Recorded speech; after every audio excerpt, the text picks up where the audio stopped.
बारे में, और अगर फिल्म के बारे में थोड़ा सा अगर बात करें। जब मुझे अप्रोच किया था इस फिल्म के लिए विनय जी ने तो मैंने इनसे कहानी सुनी थी और इन्होंने पूरी कहानी मुझे डिटेल में सुनाई थी और मुझे कहानी बहुत अच्छी लगी थी।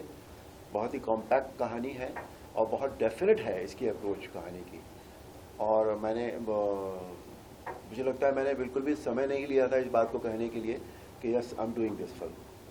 तो मुझे इनके साथ काम करके भी बहुत अच्छा लगा। फिल्म अच्छी बनी है बहुत और आई एम श्योर कि सबको बहुत बहुत पसंद आएगी।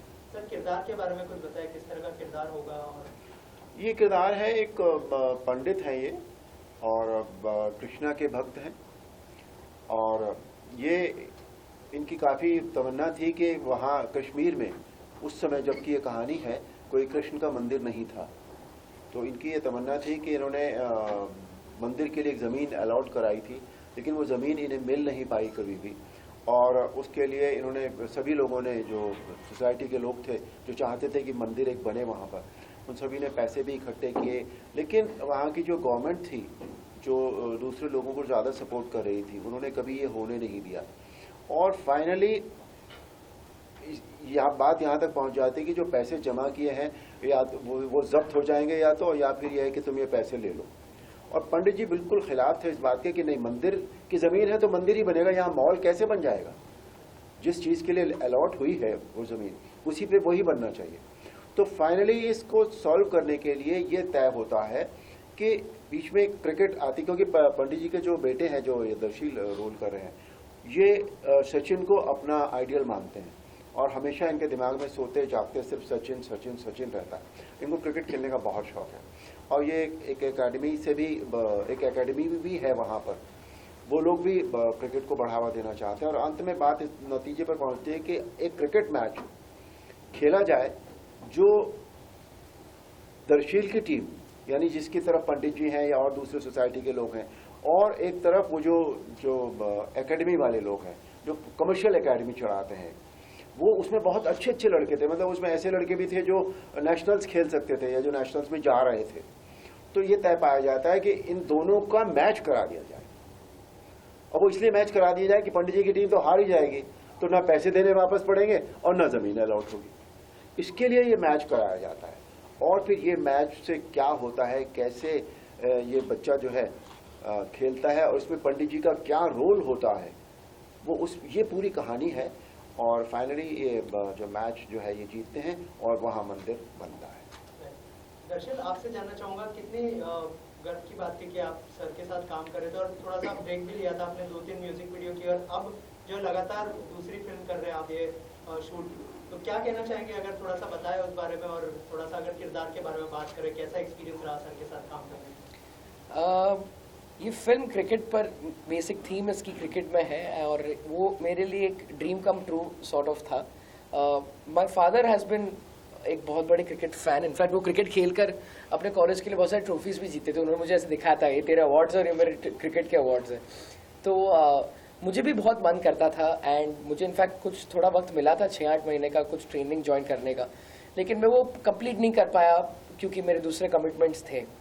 तो वो ऐसा कहते हैं ना कि फिल्म के थ्रू कहीं ना कहीं तुम्हारे सपने तुम पूरे कर सकते हो। तो ये मुझे क्रिकेट खेलने का मौका मिला होकस बुकस में, और मैंने विनय पाजी को उन्होंने बोला इतना स्माइल क्यों कर रहा है, क्योंकि उन्होंने मुझे बताया कि क्रिकेट का है, तुझे कुछ नॉलेज है।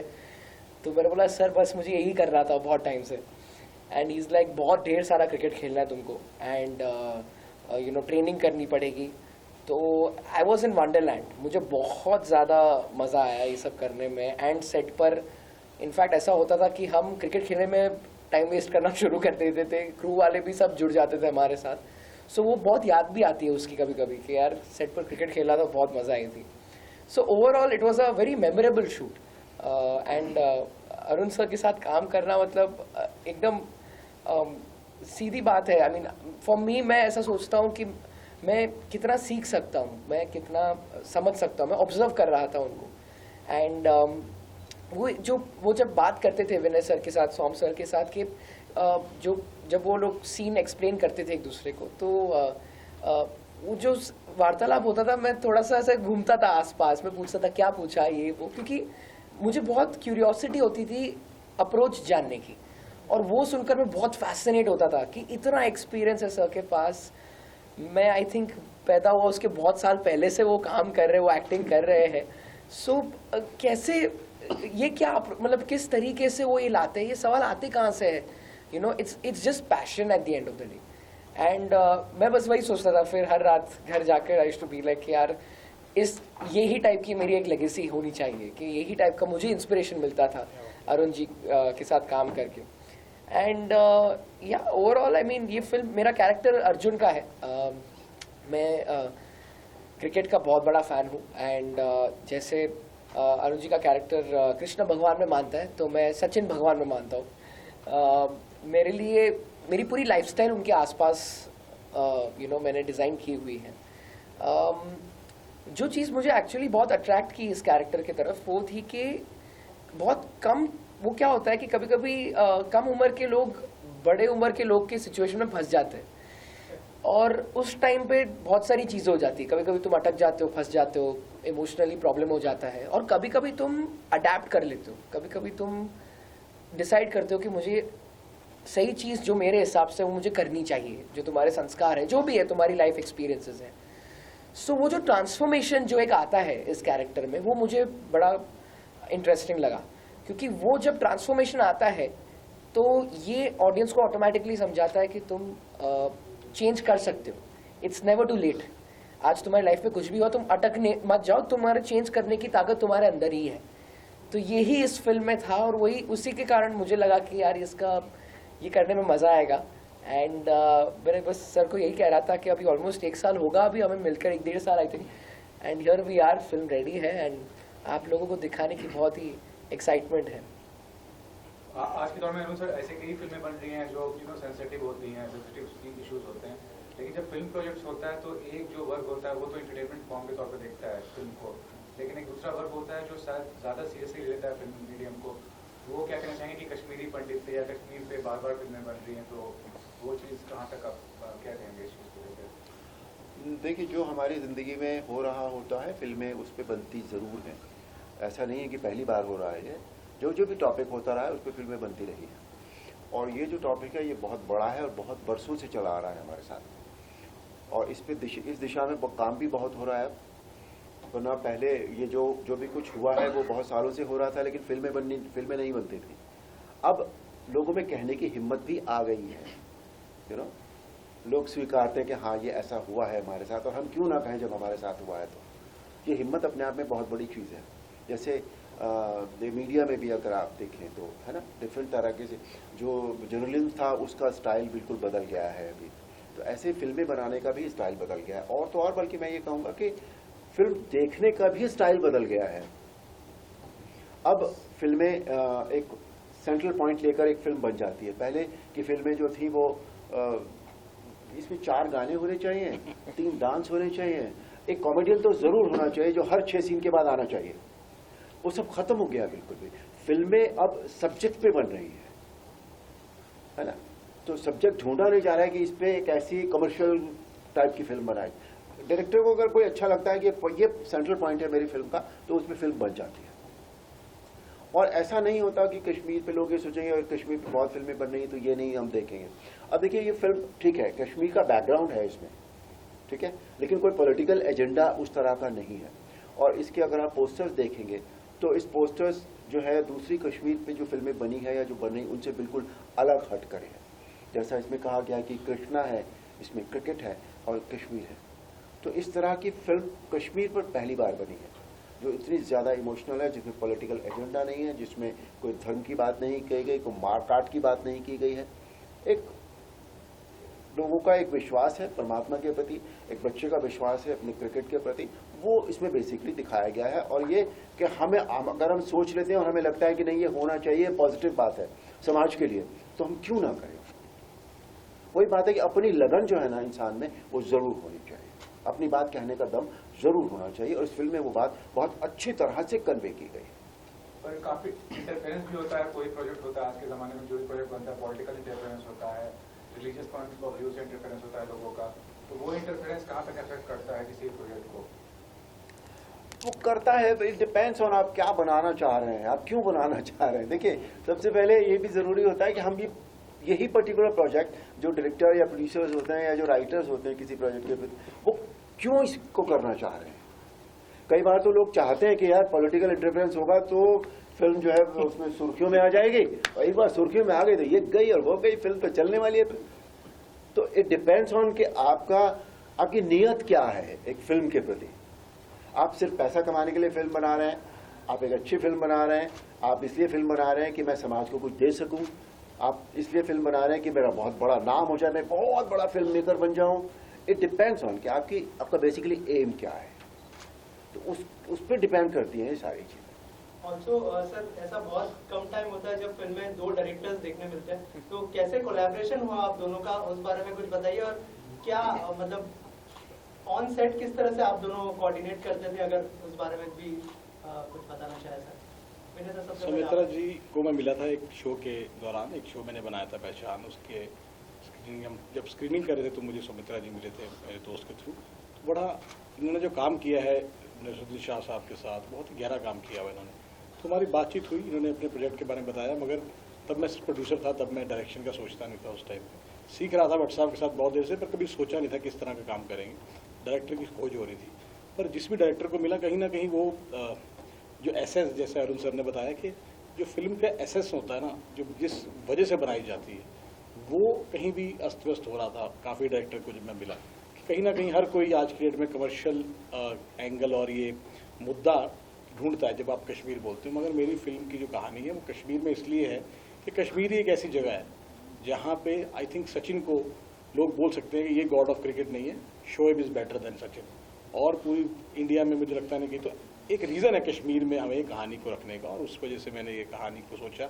इसके लिए डायरेक्टर को ढूंढा तो मुझे एक जैसे ना वन स्टॉप शॉप, जहाँ मुझे लगे कि ये जिस भाव से बना रहा हूँ, तो वैसा कुछ जब नहीं समझ आया तो मैंने उठाना, और क्योंकि मुझे क्लैरिटी थी कहानी को, हमने बहुत देर तक इसको बुना है, तो मैंने पहली बार डायरेक्शन के पॉइंट ऑफ व्यू से प्लान किया कि मैं इसको करना चाहूँगा। लेकिन डर होता है शुरुआत में कि ऑन सेट की कुछ काफ़ी चीज़ें होती है, इतने लोगों को साथ लेके चलना और साथ में प्रोड्यूस भी करना, ये एक बहुत मुश्किल काम है आज के दौर में, क्योंकि फिल्में बहुत बड़े लेवल बनती हैं। तो इसलिए मैंने सौमित्रा जी से उनका साथ मांगा कि अगर आप इमोशन पकड़ और आप सेट पे हमारे साथ होंगे तो एक साथ रहता है। लेकिन ऐसा हुआ कि मुझे इतने अच्छे एक्टर मिले, जो मेरे दोनों कोर एक्टर थे वो इतने कमाल थे, मैं सच बोल रहा हूँ। इसमें मतलब आई वॉज अमेज्ड टू सी कि किस तरह आप एक कहानी देते हो किसी एक्टर को, और वो उसको, उस किरदार को 100 गुना ऊपर कर देता। मेरी फिल्म में मैंने आई थिंक बहुत सारे नए लड़कों को काम दिया। एक लड़का है इसमें कश्मीरी लड़का, जिसको आबिर, जम्मू से, तो वहीं से आया और वो मुझे चंडीगढ़ मिला एक एक्टिंग वर्कशॉप में। उसको पहले दिन से जब मैंने देखा एज ए एक्टर, मुझे इतना अच्छा लगा कि वो जो कैरेक्टर था वो मुझे लगा वही लड़का करेगा। उसकी पहली फिल्म है, लेकिन वो जब पर्दे पे आता है तो मुझे लगता है कि ये एक जीत है हमारी। वैसे ही एक और लड़का हमने चंडीगढ़ से लिया, एक सिख लड़का है करमन। तो मैं बोला नए लड़कों के साथ काम किया, जो मैंने वो एक्सपीरियंस प्लस जो इन लोगों का साथ था एक्सपीरियंस, इन लोगों ने कमाल किया। मतलब अरुण सर जब सेट पे आते थे, मैं हैरान हूँ कि आपका एक डायलॉग, एक अदा से एक कैरेक्टर कितना बड़ा हो सकता है। अगर मैंने उसको एडिट में 10 बार देखा तो मेरे 10 बार आंसू आए, ऐसी पावरफुल परफॉर्मेंस उन्होंने दी। तो मेरे लिए बहुत आसान हो गया, मगर सौमित्रा जी का साथ देना, वहाँ खड़ा होना मेरे लिए बहुत अच्छा बात थी कि मेरे को इजी रहा, और उन्होंने बहुत अच्छी तरह मेरे साथ दिया और मेरी टीम को संभाला और सेट को संभाला। तो इनके साथ की वजह से आज ये फिल्म रेडी हुई है, और बहुत ही कमाल इमोशनल राइड आपको देखने को मिलेगी। इसमें सचमुच आपको कृष्णा, कश्मीर और क्रिकेट की झलक, ये किसी एजेंडा की वजह से तीनों नहीं आए, ये खुद आए, ऑर्गेनिकली कृष्ण जी लाए हैं इसको। फिल्म में आपको ये सब कुछ देखने को मिलेगा, ये मेरा वादा है। जी, आप क्या कहना चाहेंगे? एक लर्निंग एक्सपीरियंस था, 2 year work with Naseer sir, लेकिन कितना प्रेशर था, क्योंकि 2 डायरेक्टर्स थे और कहानी भी कश्मीर पे थी, तो उस चीज़ का कुछ प्रेशर था एज ए यंग डायरेक्टर, कुछ कहना चाहेंगे? प्रेशर तो नहीं है, मतलब हालांकि मैं कहूँगा मेरा प्रोफेशन है, तो उसकी पढ़ाई करी है और काम किया हुआ है, तो ये रोज़ का है। मतलब आपका सुबह उठो और काम करो, घर आ जाओ, वो वैसा चीज़ है। और ये, और हालांकि ये प्रेशर नहीं, और इजी हो जाता है कि आपका आधा बर्डन एक दूसरा डायरेक्टर के पास है और आधा बर्डन आपके पास है। तो मुझे लगता है फिल्म मेकिंग एक एक सरहद पे लड़ाई जैसी है कि एक सोल्जर चला जाए तो उसको बाद में देखो, आप पहले बचाओ, तो दूसरा सोल्जर वहाँ खड़ा हो जाता है। इन द सेम वे, चाहे वो आपके एडीज हों, चाहे वो कोई कॉस्ट्यूम डिपार्टमेंट हो, या स्पॉट हो, या प्रोडक्शन हो, या एक्टर्स हो, मतलब A to Z हम सब आर्मी जैसे काम करते हैं सेट पे। उसके बाद जब आप फिल्म बाहर निकलती है और आप देखते हैं उसको, फर्स्ट कट देखते हैं या आप स्क्रीनिंग पे देखते हैं, तब आप ना वो सारी कहानी पीछे रखती है। हाँ, इस वक्त मैं ये कर रहा था, वैसे कर रहा था, अच्छा यहाँ पे नहीं, अच्छा यहाँ पे वो विनय पाजी वहाँ पे थे, ये मैंने किया था। तो वो एक तालमेल वाली बात है। मतलब आप जैसे लड्डू होता है ना, इंग्रेडिएंट्स मिलते हैं फिर जाके मिठास आती है, तो ये सेट भी मुझे ख्याल से ऐसा ही है। प्लस 2 जनरेशंस हैं ऑब्वियसली, मतलब सर हैं, दर्शील है, सर हैं, मैं हूँ, ये जनरेशन गैप जो है, वो पहली बार मुझे मौका मिला काम करने का। एंड टच वुड, लाइक मेरी जो पहली फिल्म से अभी तक मुझे सारे जो लेजेंडरी एक्टर्स हैं उन्हीं के साथ काम करने को मिला, चाहे वो नसीर साहब हो, पल्लवी जोशी मैम हो, महेश मांजरेकर सर हो, अरुण सर हैं, काफ़ी लोग। तो मेरे लिए ऐसा कुछ प्रेशर नहीं था, मेरे लिए बहुत ही ईजी था, क्योंकि मेरे आने से पहले ही सब कुछ ऑलरेडी सेट था। फॉर मी इट्स लाइक कि जाना है, संभालना है और आना है। लेकिन ऐसा तो हुआ होगा ना कि ये सीन इस तरह से लेना, मतलब क्या डिस्कशन होता था, अगर उस बारे में कुछ शेयर करें विनय सर यहाँ पे?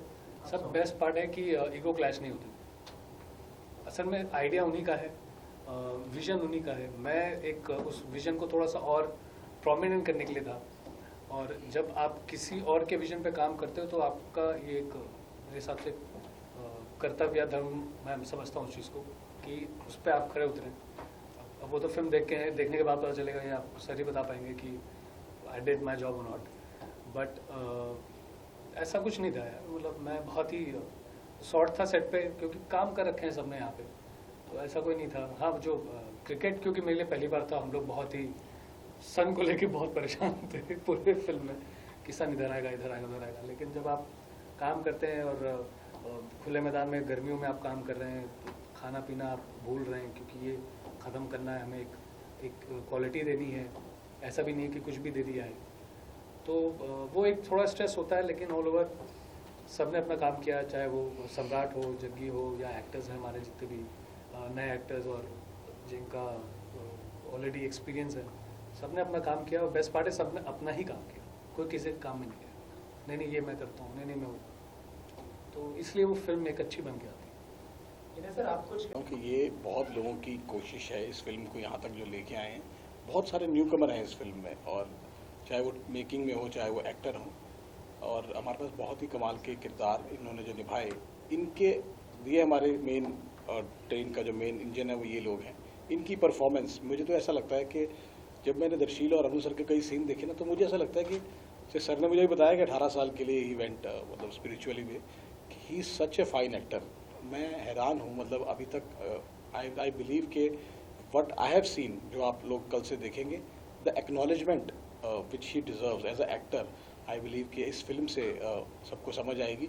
अगर एक नया डायरेक्टर अरुण सर से ऐसा काम करा सकता है, तो मुझे लगता है कि सम रिनाउंड एक्टर जिनको लगता है कि बहुत अच्छा काम करते हैं, उनको सोचना पड़ेगा। क्योंकि मैं इतना कंफर्टेबल था और इतने अच्छे शॉट्स मैंने देखे कि I am so much thankful.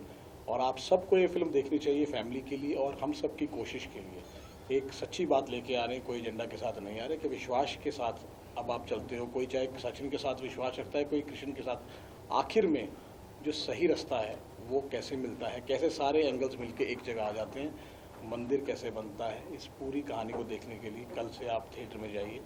बहुत ही लिमिटेड रिलीज़ है, पीवीआर ने इसको डिस्ट्रीब्यूट किया है, पूरे इंडिया में इसकी रिलीज़ है। आप इसको देखिए और इसको शेयर कीजिए। ये मे बी मार्केटिंग वाइज इतना ग्लिटर आपको नहीं लिखेगा, लेकिन कंटेंट वाइज आज की डेट में कोई भी बड़ी फिल्म हो, आई एम श्योर कि will stand at far much bigger than that. ये मेरा आप लोगों से वादा है। आखिर में क्या कहना चाहेंगे सर ऑडियंस? आप दीजिए।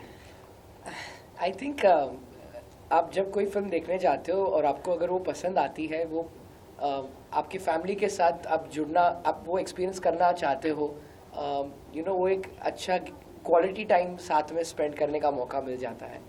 And I feel and when the film also has वो एलिमेंट्स जब होते फैमिली वाले, जैसे आपने अभी तक सुना होगा ओवरऑल कि ये फिल्म में सबके लिए सब कुछ कहीं ना कहीं है, रिलेशंस के बारे में, कहाँ हम जुड़ते हैं और कहाँ हम क्या करते हैं जुड़ने के बाद.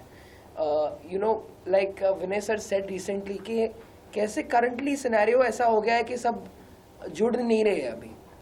वो दरारें आ रही है हर जगह वगैरह पे ध्यान दिया जा रहा है. इस फिल्म में हम एक यूनिटी सॉर्ट ऑफ दिखाने की कोशिश कर रहे हैं. इसमें जो एक हमारे एक sort of negative character play कर रहे हैं सज्जाद दिलफरूज सर, जो एक एमएलए का कैरेक्टर प्ले कर रहे हैं, लेकिन वो भी आउटराइट विलन नहीं है. उनका भी कोई एक रीजन है उसके पीछे. तो कैसे रियल लाइफ में सबका होता है कि तुमने अगर कुछ कर लिया लेकिन इसके कारण एक गलत इंसान बन गया, वो ऐसा नहीं होता है.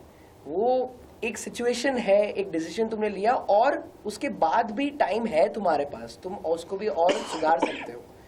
तो वो एक इम्प्रूवमेंट इंस्पायर करने के लिए हमने इस फिल्म को बनाया है. And I feel that specifically when you go with your family, specially with your father, अगर आप अपने पिताजी के साथ एक फिल्म देखने जाते हो तो आपको बहुत मज़ा आएगा. क्योंकि इसमें पहले ऐसा होता है कि you know you idolise your father जब आप छोटे होते हो, और फिर थोड़ा ऐसे रिबेलियस बन जाते हैं कि थोड़े अलग अलग पेजेस पे होते हैं. क्योंकि जैसे बताया इनका फेथ अलग है, मेरा फेथ अलग है इस फिल्म में, तो थोड़ी दरारें आती है. लेकिन फिर फॉर द ग्रेटर गुड जुड़ जाना, वो छोटी एज में आपको वो समझ आ जाता है कि यार एक फादर की एक्सपेक्टेशन होती है कि यार मेरा बेटा मुझे समझे, और एक बेटे की एक्सपेक्टेशन होती है एक फादर को सबका के सपोर्ट के लिए.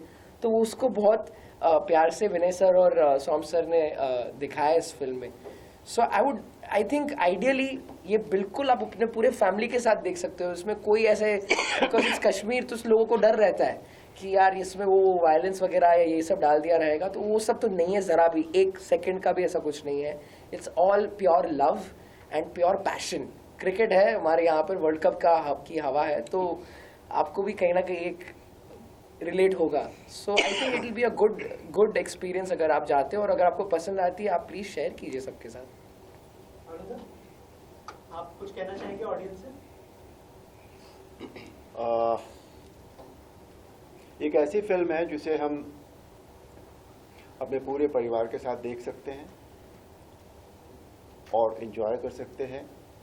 सबके लिए इसमें सब कुछ है, क्योंकि परिवार में कई लोग होते हैं, सबके मिजाज अलग अलग होते हैं, उनकी पसंद भी अलग अलग होती है. जैसे न्यूज़ के बारे में ही होता है कि कुछ सेलिब्रिटी न्यूज़ सुनना पसंद करते हैं, कुछ पॉलिटिकल न्यूज़ सुनना पसंद करते हैं, कुछ क्राइम न्यूज़ सुनना पसंद करते हैं.